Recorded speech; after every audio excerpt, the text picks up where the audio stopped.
With that, we'll move on to superintendent's recommendations and reports. Yes, at this time, Mr. Hussle will be covering the items listed under Personnel Professional and Personnel Support.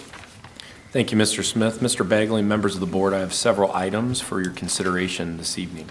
Under Personnel Professional, number 1, unpaid leave of absence, letter A. Number 2, employment, letters A through B. That concludes all the items I have for your consideration under Personnel Professional. Thank you, Mr. Hussle. I'll entertain a motion to accept these recommendations. So moved. Second. Mrs. Birding Miller and Mr. Napier. Mrs. Gundram, please call the roll. Mrs. Birding Miller. Yes. Mr. Napier. Yes. Mr. Bagley. Yes. Mr. Clark. Mrs. Gundram. Yes.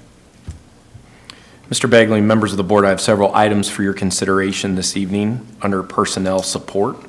Number 1, resignations, letters A through B.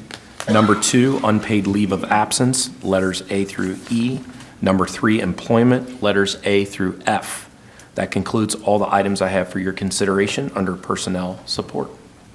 Thank you again, Mr. Hussle. I'll entertain a motion to accept these recommendations. Make a motion. Second. Mr. Napier, Mrs. Birding Miller, Mrs. Gundram, call the roll. Mr. Napier. Yes. Mrs. Birding Miller. Yes. Mr. Bagley. Yes. Mr. Clark. Mrs. Gundram. Yes.